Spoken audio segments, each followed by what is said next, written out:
আসসালামু আলাইকুম। এখন আপনাদেরকে আমি দেখাবো যে মোবাইল হোল্ডার দিয়ে বাইকের মোবাইল হোল্ডার দিয়ে আপনি কীভাবে মোটো ব্লগ করবেন। এটা হচ্ছে মোটো অফ, একটা হচ্ছে আপনার মোবাইল হোল্ডার বা মোবাইল স্ট্যান্ড বলা হয় কিছু কিছু এলাকায়।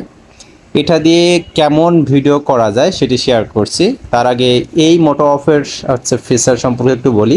এটা কিন্তু দুই ধরনের আছে, একটা হচ্ছে আপনি লুকিং গ্লাস লাগাইতে পারবেন, আর একটা হচ্ছে স্ট্যান্ড আপনি ওই যে হ্যান্ডেলে লাগাইতে পারবেন। তো যেহেতু আমি ভিডিও করব মাঝে মাঝে, এজন্য আমি আসলে লুকিং গ্লাসেরটা নিয়েছি যাতে করে একটু উঁচুতে ভিডিও করা যায়। সো লুকিং গ্লাসেরটা নেওয়ার ফলে একটু উঁচু হয়েছে, আর আপনার যখন ওই যে হ্যান্ডেলটা নেবেন তখন নিচে হবে। তো এই দেখতে পাচ্ছেন আপনারা দুই ধরনের, কিন্তু আপনারা চাইলে এটা ছোট বড় করতে পারবেন, সোজা করতে পারবেন, অর্থাৎ রোটেট করতে পারবেন, ল্যান্ডস্কেপ মোডে দিতে পারবেন, ঠিক আছে। তো সব রকম করা যায়, মানে 360 ডিগ্রি অ্যাঙ্গেলে 360 ডিগ্রিতে আপনি ঘোরাইতে পারবেন। এবং এইখানে আপনি মোবাইল দেওয়ার সময় মোবাইলটা একটু টাইট দিতে পারবেন, আবার খুলতে পারবেন, আবার ওই যে যেটার উপর ডিপেন্ড করতেছে টোটাল এটা, ওইটাও আপনি টাইট দিতে পারবেন, আবার ইজি করতে পারবেন। তো এটা হচ্ছে ভিডিও কোয়ালিটি আপনারা দেখতে পাচ্ছেন। সো এটা হচ্ছে 4K 60 fps এবং এই ভিডিওটি করা হয়েছে Honor Magic 6 Pro দিয়ে, যেটা একটি ফ্ল্যাগশিপ লেভেলের মোবাইল। এটি হচ্ছে 1x করা হয়েছে। আপনার হচ্ছে যদি মিড রেঞ্জের ফোন থাকে তবে সেখানে ইআইএস প্লাস ওআইএস, অর্থাৎ ওআইএস কিন্তু গুরুত্বপূর্ণ স্টেবিলাইজেশনের ক্ষেত্রে। সো যদি ওআইএস থাকে স্টেবিলাইজেশনের ক্ষেত্রে, তাহলে আপনার হচ্ছে ভিডিওর যে স্টেবিলিটি সেটা ভালো আসবে। আর তাছাড়া যেহেতু এটা আপনার হচ্ছে হ্যান্ডেল বারের সাথে আপনার লাগানো, সেহেতু একটু কাঁপাকাঁপি করবেই স্বাভাবিক। এবং আর যদি মোবাইলটি খুবই সস্তা হয় তাহলে কিন্তু প্রচুর ভাইব্রেট করবে। অর্থাৎ আপনার ফ্ল্যাগশিপ লেভেলের মোবাইল অথবা মিড রেঞ্জের মোবাইল যেগুলো ক্যামেরা আপনার ওআইএস আছে, সো সেগুলোতে আপনার হচ্ছে কাঁপাকাঁপি কম করবে। তারপর কি করবেন, তারপর আমি এই ভিডিওটি হচ্ছে ক্যাপকাটে দিয়ে স্টেবিলাইজেশন মোস্ট স্টেবল যে অপশনটি আছে সেটা দিয়ে এখানে আপলোড করলাম। এখন আপনারা দেখতে পারবেন যে আসলে এর কোয়ালিটি। এবং আপনার আসলে এখানে আমি চাইলে কিন্তু আলট্রা ওয়াইড ক্যামেরা দিয়ে ভিডিও করতে পারতাম, কিন্তু আলট্রা ওয়াইড দিলে কি হচ্ছে, ওইটা হচ্ছে ওআইএস মেইন লেন্সের মতো অত স্ট্রং না, যার ফলে অনেক ঝাঁকি হয়। যদিও আমি হচ্ছে আবার কোয়ালিটিও কম আসে তুলনামূলক 1x এসছে, তো যার ফলে আমি হচ্ছে 1x দিয়ে করছি। আর একটা বিষয় সেটা হচ্ছে যে যখন আপনি আলট্রা ওয়াইড দেবেন তখন আপনার হ্যান্ডেল বা আপনার যে ওই যে সামনে যে আপনার মাথা বাইকের, ঠিক আছে, সেটা কিন্তু দেখা যায়। তো সেটা অনেক সুবিধা। তবে আসলে সত্যি কথা বলতে কি, যে আপনারা যদি মোবাইল দিয়ে হেলমেট লাগিয়ে ভিডিও করেন তাহলে দেখা যাচ্ছে কিছু অসুবিধা ফেস করতে হয়, কিছু কমফোর্টেবলের ব্যাপার স্যাপার আছে, মানে আনকমফোর্টেবল ফিল করতে হয়। তো যার ফলে আমি এই সিস্টেমটা করার চেষ্টা করলাম। তবে যদি আপনার হচ্ছে হেলমেটে মোবাইল অথবা আপনার হচ্ছে ক্যামেরা থাকে তাহলে কিন্তু আপনার বাইকটা দেখা যায়, প্লাস মানে ভিউটা আরও বড় আকারে দেখা যায়। আর এখানে জাস্ট আপনার সামনে দেখা যাচ্ছে। সো এইখানে এইগুলো হচ্ছে দেখা যাচ্ছে কিছু কিছু সুন্দর সুন্দর সিনারি আছে, রাস্তাঘাট আছে, কিংবা আপনি বাইকের পরামর্শ দিচ্ছেন, টিপস দিচ্ছেন, বাইক চালাচ্ছেন না টিপস দিচ্ছেন, সেক্ষেত্রে এইগুলো ঠিক আছে।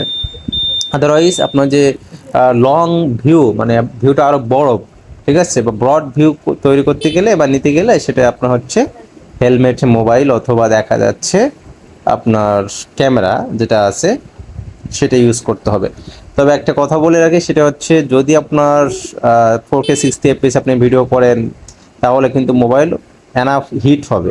কারণ হচ্ছে আপনার টোটাল বাইরে, আবার সে মানে বাইরে বলতে রোদ্দুরের মধ্যে ভিডিও হচ্ছে, প্লাস 4K 60 fps দিয়ে ভিডিও করলে যে কোনো মোবাইল আপনার দেখা যাচ্ছে প্রচুর হিট হয়।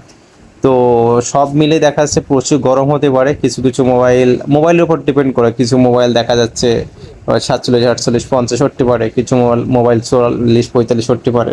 এটি ডিপেন্ড করবে হচ্ছে মূলত যে মোবাইলটা আসলে কীভাবে মানে গরম হয় এবং কেমনভাবে এটা কুলিং সিস্টেমে আবার ঠান্ডা করে। সব মিলিয়ে আপনাকে যে সাজেস্ট আমি করতে চাচ্ছি সেটা হচ্ছে মোবাইল দিয়ে যদি আপনি আপনার হাতের যে মোবাইল আছে সেটা দিয়ে টুকটাক আপনি ব্লগিং করতে পারবেন। তবে এখানে আপনাকে কিছু অবশ্যই সমস্যা ফেস করতে হবে। আপনার যেমন হচ্ছে স্টেবিলাইজেশন। তো দেখা যাচ্ছে যে আমি ভয়েস ওভারও কিন্তু হচ্ছে অ্যাপসের মাধ্যমে দিচ্ছি। কারণ হচ্ছে আপনি চাইলে মাইক্রোফোন আপনার যেটা আছে ব্লুটুথ মাইক্রোফোন বা অন্য যে মাইক্রোফোন সেটাই আপনি ইউজ করতে পারেন মোবাইলের সাথে।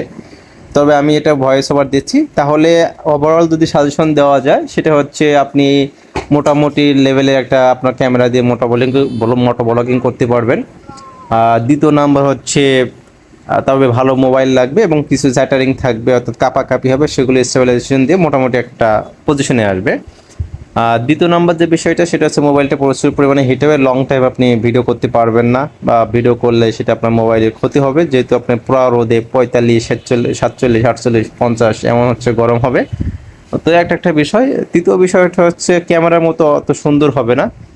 তবে উপকারিতা হচ্ছে এই যে আপনার খরচটা কিছুটা কমে যাবে। খরচ কমে যাবে বলতে আপনার মাইক কেনা লাগলো না, সরি, আপনার হচ্ছে ক্যামেরা কেনা লাগলো না।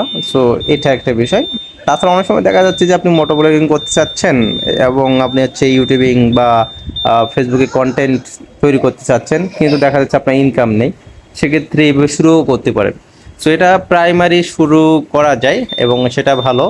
বাট এটা দিয়ে আপনি প্রফেশনালি মনে হয় না খুব বেশি একটা কাজ হবে। তো আশা করি আপনাদের যে অনেকগুলো বিষয় ছিল সেটা শেয়ার করেছে আপনাদের ওই যে মোটো ব্লগিং মোবাইল হোল্ডার দিয়ে, মোবাইল স্ট্যান্ড দিয়ে। আর এই যে মোটো অফ যেটা আছে এটা হচ্ছে দেখা যাচ্ছে বিভিন্ন দাম লেখা থাকে, তবে আমার কাছ থেকে নিয়েছিল 950 টাকা এবং এক দরে নিয়েছে আর কি। তো আজ এই পর্যন্তই। কোনো বিষয় জানার থাকলে কমেন্ট বক্সে জানাতে পারেন। আসসালামু আলাইকুম রহমতুল্লাহি ওবারাকাতু। আরেকটা বিষয় ভুলে গেছিলাম, আমি কিন্তু ভিডিওটা করছি আনাচি কানাচি অলিতে গলিতে, যাতে করে আপনারা বুঝতে পারেন যে ভিডিও কেমন আসে।